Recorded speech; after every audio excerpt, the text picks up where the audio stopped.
কত উঁচু।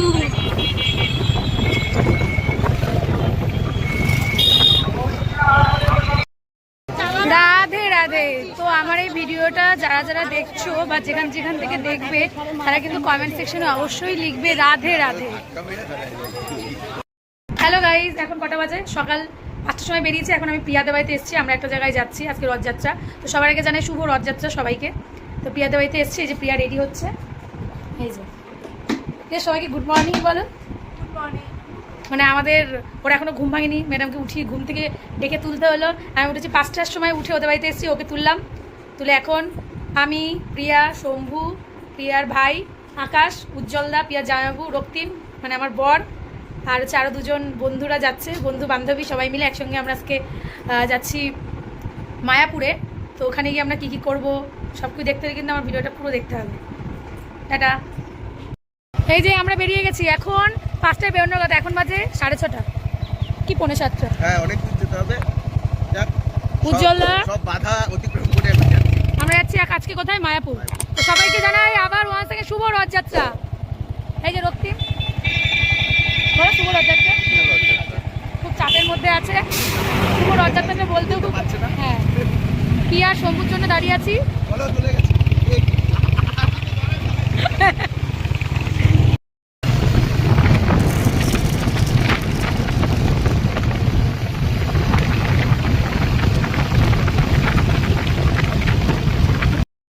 তো আমরা এখন কৃষ্ণনগর হাই রোডের মধ্যে আছি। সবাই আগে পিছে আছে, উজ্জ্বলরা পেট্রোল পাম্পে তেল ভরতে আছে। তো এখান থেকেই যাচ্ছি আমরা মায়াপুর।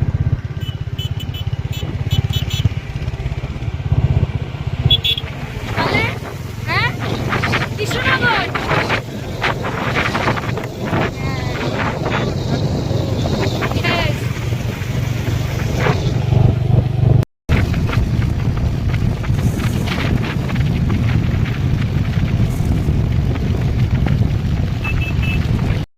এখন বাজে 8:40। আমরা এখনও মায়াপুর পৌঁছে পারিনি, এখন একটা ধাবায় এসে দাঁড়িয়েছি, কিছু খাবো। সকাল থেকে কিছু খাইনি, সেই 5টার সময় উঠেছি, উঠে বেরিয়েছি, জাস্ট ব্রাশ করে চলে এসেছি। এই যে আমাদের মুখ, কোনো মেকআপ নেই, কোনো লিপস্টিক নেই, শুধু ঘুম চোখে উঠে চলে এসেছি ডাক্তার ব্রাশ করে। ধাবায় এসে দাঁড়িয়েছি, এখন খাবো, দেখা যাক কী কী পাওয়া যায় ধাবাটায়। ধাবাটার নাম হচ্ছে শেখর ধাবা। ধাবাটার মুখটা তো ভালোই লাগছে দেখে, এবার দেখা যাক খাবারটা কেমন হয়। তো আমরা সবাই যেহেতু ভোর 5টায় বেরিয়েছি, সবার খুব খিদাও পেয়ে গেছিলো, ওর জন্য সবাই নিরামিষ পরোটা খেয়েছি, খেয়ে দিয়ে আবার ওখান থেকে রওনা দিয়েছি।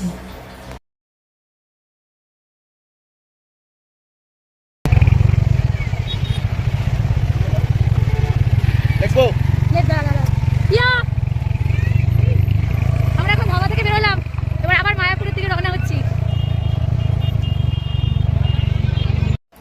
বলে না, ভগবান না চাইলে কোনো কিছু সম্ভব নয়। দেখো, আমরা যেদিন মায়াপুরে গেলাম রথযাত্রার দিন, ওয়েদারটা কত সুন্দর ছিল, খুব সুন্দর ছিল সেদিনের ওয়েদারটা।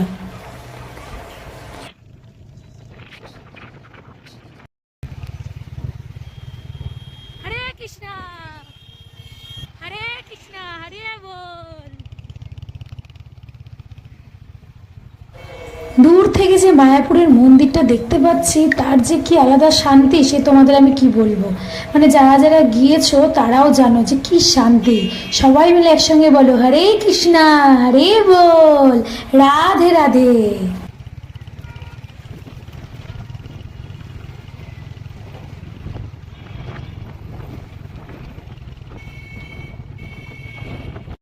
তো যাই হোক, আমরা 10টার সময় মায়াপুর এসে পৌঁছেছি। বাড়ি থেকে বেরিয়েছিলাম 5টায়, তার মাঝখানে আমরা অনেকবার দাঁড়িয়েছি রাস্তায়। তো রুম বুক হয়ে গেছে, এসি রুম। এখানে প্রচুর কস্টলি রুমের, কোনো বার্গেনিংও করা যাবে না। তো চলে এসেছি সবাই মিলে, এখন রুমের দিকে যাচ্ছি। তোমাদেরকে রুমের ভিডিওটা আমি দেখাবো, শেয়ার করবো রুমটা কেমন। এই মন্দিরটার নাম কি? না না, এই না না সেটা না, আরে মন্দির নাম, রুমের নাম কি, মানে এখানকার নাম কি, এই কমপ্লেক্সটার নাম কি? এই হোটেলটায় আমরা আজকে থাকবো। তোমরা কি আসতে চাইলে এই হোটেলটা বুক করতে পারো। হোটেলটার পুরো ভিতরের অ্যাটমসফিয়ারটা আমি তোমাদের সঙ্গে শেয়ার করে দেবো। তো তো সেদিন আমাদের কপাল ভালো ছিল বলে মানে প্রভুর কৃপাতেই হয়তো আমরা ঠিক মন্দিরের পাশেই রুম পেয়ে গিয়েছিলাম। আর রুমটা এত সুন্দর, তোমরা যদি কেউ এই রুমে মানে এই রুমটা বুক করতে যাবো মায়াপুরে এসে, এর কিন্তু প্রপার অ্যাড্রেসটা আমি আমার ভিডিওতে শেয়ার করে দিয়েছি। এখানে হয়তো ওয়াশরুম মেবি কোথাও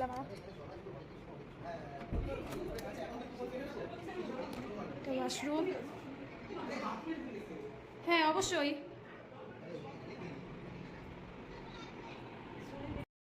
সবে রুমে এসে ঢুকলাম, দেখো কত সুন্দর লাগছে। দেখো আমরা যে রুমটা বুক করেছি সেই রুমের ব্যালকনি থেকেই মন্দিরটার কি অপরূপ দৃশ্য। তোমরা চাইলে এই রুমটা কিন্তু মায়াপুরে গিয়ে অবশ্যই বুক করো। তো আমরা এখন রেডি হচ্ছি স্নান টান করে ফ্রেশ হয়ে, কারণ আমরা মহাপ্রভুর প্রসাদ খেতে যাব, তার জন্য আগে থেকে কুপন কেটে রাখতে হয়।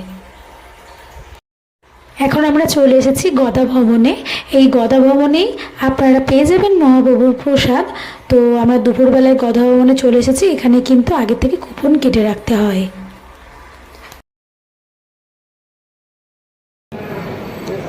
ভাত, ডাল, পনির সবজি, পটল আলুর তরকারি, বেগুনি, পায়েস, এইগুলো তোমরা সব কিছুই যাচাই খেতে পারো, কিন্তু পায়েসটা ওয়ান টাইম। হ্যাঁ পায়েসটা ওয়ান টাইম।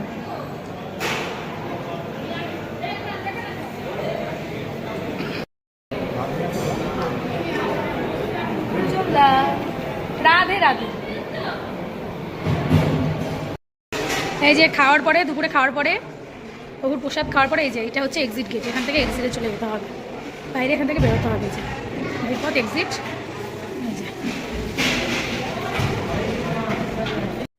তো এটা হচ্ছে গদা ভবন, এখানে মহাপ্রভুর প্রসাদ পাওয়া যায়। এখানে চাইলে আপনারা থাকতেও পারবেন, এর ভিতরে কিন্তু এসিরও ব্যবস্থা আছে।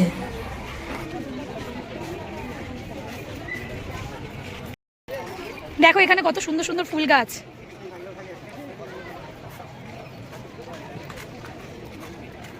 পিয়া ভিতরে ঢোকা যাবে না, ঢুকে ছবি তুলতাম, কি সুন্দর। তোমার প্রভুর প্রসাদ খেয়ে এখন বেরোলাম এখান থেকে, নিজের ভেতরে প্রভুর প্রসাদ খেতে আসতে হয়। আরে দীপু খাওয়া হয়ে গেছে। কি সুন্দর গাছগুলো এখানে। এসি পেয়ে গেলে আর হয় ঘোরা, এখন আবার যাচ্ছে রেস্টে। এখন রেস্ট যাচ্ছে, আবার কিছুক্ষণ পর বেরোবো। হরে কৃষ্ণ। হরে কৃষ্ণ। রাধে রাধে।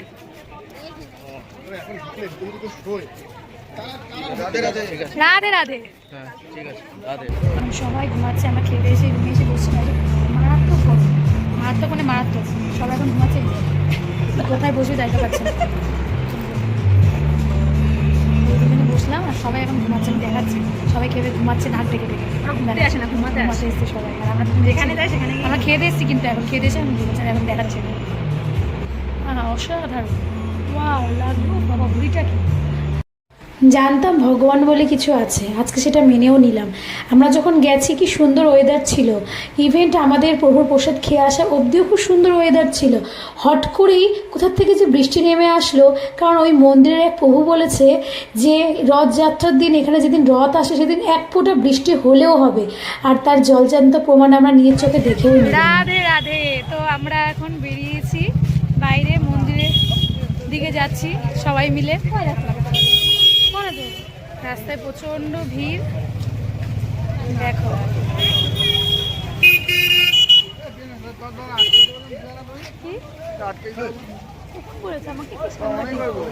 তো দেখো আমরা এখন মন্দিরের ভিতরে ঢুকছি। তো যে নতুন মন্দিরটা হচ্ছে সেই মন্দিরে রথযাত্রার দিন আমরা ঢুকতে পারিনি, কারণ সেটা সেদিন বন্ধ ছিল। বাট এমনি টাইমে গেলে তোমরা যে মন্দিরটা এখন দেখছো যেটা রেডি হচ্ছে, সেটা তোমরা এমনি টাইমে ঢুকতে পারবে। জানি না এখনও কতদিন লাগবে এই নতুন মন্দিরটা রেডি হতে। বাট আমরা পুরোনো মন্দিরে সন্ধ্যা আরতি দেখেছি, সন্ধ্যা আরতিটা শুরু হতে হতে 5:30 6টার মধ্যে সন্ধ্যা আরতি শুরু হয়ে যায়। আর এই যে মন্দিরটা দেখছো এটা কিন্তু মন্দিরের পিছন সাইড, যেটা এখনও রেডি হয়ে পারিনি। কত বড় মন্দির দেখো, কত উঁচু। ইনি হচ্ছেন স্বয়ং মহাপ্রভু শিলা প্রভুপাদ। ভগবদ্গীতা ইংরাজিতে কিন্তু উনিই রচনা করেন, আর ওনার হাত ধরেই কিন্তু ইস্কন মন্দিরের প্রতিষ্ঠা।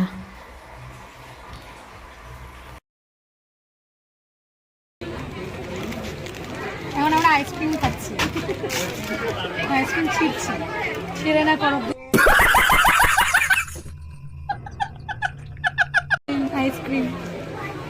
রাজভোগ রাজভোগ না, আমার কর্নেটো।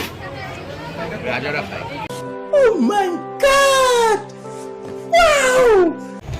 ফেরির ঘাট, আমরা আছি এখন ফেরির ঘাটে।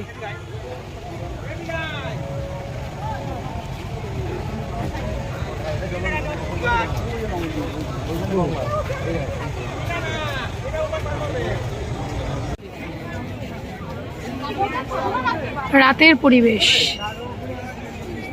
লাইভে বলো।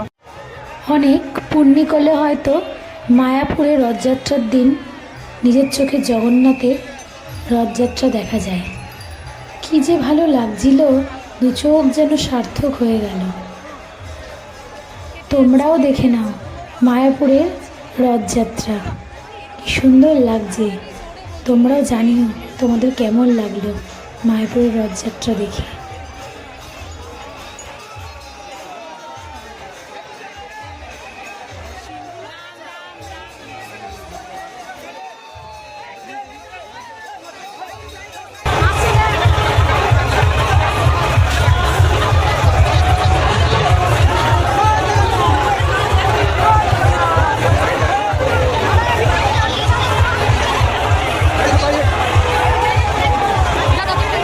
ভিডিও করো না, ঠিক আছে?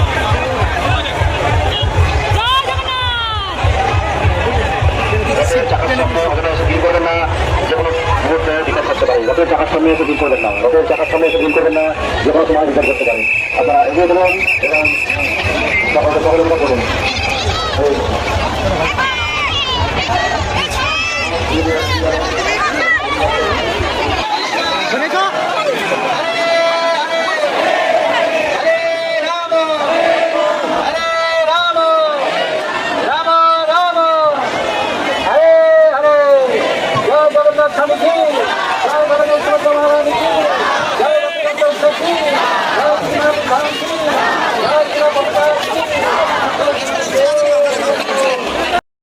তো আমরা মায়াপুর থেকে বাড়ির দিকে রওনা দিয়েছি। আমরা মায়াপুর থেকে বেরিয়েছি তখন রাত 9টা। তো আজকে দিনটা খুব ভালোই কাটলো আমাদের মায়াপুরের যাত্রা।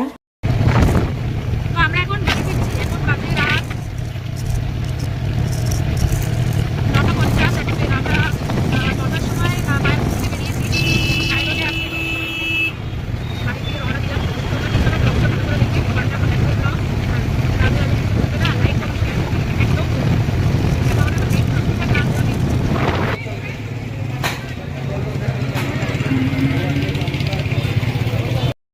এই যে আমরা এখন চলে এসেছি একান্ত আপনে। এখানে নাকি মটন ঝরে ঝরে পড়ে, তো দেখি কেমন মটন ঝরে ঝরে পড়ছে। রাতের ডিনার সারতে এসেছি আমরা একান্ত আপনে মায়াপুর থেকে ফেরার পথে।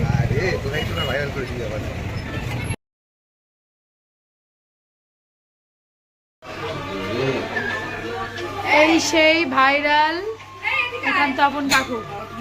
আমার খাওয়াটা আমি ঠিক খেয়ে নেব। একান্ত আপন নারী দেখো ঝরে পড়ছে কিনা। ঝরে পড়ছে। রাতের ডিনার আমরা করছি একান্ত আপন থেকে। এত ব্লগ দেখেছি, আজকে চলে এসেছি খেতে। বুঝলি তো কেমন খেতে বলো? ভালো শুয়েছে, ঘুমিয়ে পড়েছিলাম, হঠাৎ মনে পড়লো আবার চলে আসছি। খুব ভালো বলবো না। 11:56। এখন 11:56 বাজে। আমরা একান্ত আপন থেকে খেয়ে বেরোচ্ছি। আমার তো বিরিয়ানিটা ভালোই লাগলো, বাট বিরিয়ানি বাদ দিয়ে যদি আর কিছু বলো তো অতটা ভালো লাগেনি। বাট বিরিয়ানিটা ভালোই লেগেছে, আমার খুব ভালোই লেগেছে বিরিয়ানিটা। তো এখন অ্যাট লাস্ট এখন পুরো সোজা বাড়ি। আর কোথাও না একান্ত আপনের যেহেতু এত কথা শুনেছি, ওই জন্য আজকে যেহেতু এই রাস্তা দিয়ে যাচ্ছিলাম 4টা হয়, ওই জন্য 4টার মধ্যে একান্ত আপন, তো ওইখান থেকে আসলাম, বিরিয়ানিটা খেলাম। আমরা মটন বিরিয়ানি খেয়েছি সবাই মিলে, ভালো লাগলো আমার কাছে। কিন্তু বাট আদার্স অন্য কিছু বেশি ভালো লাগেনি। বিহেভিয়ার ঠিক আছে, খুব ভালো। তোমরা চাইলে এসে টেস্ট করে যেতে পারো। আজকে এটুকুই, দেখা হচ্ছে আমার নেক্সট ব্লগে। আর আমাকে ভালোবেসে সাপোর্ট করো, আমার পাশে থাকো, আমি তোমাদের পাশে থাকবো।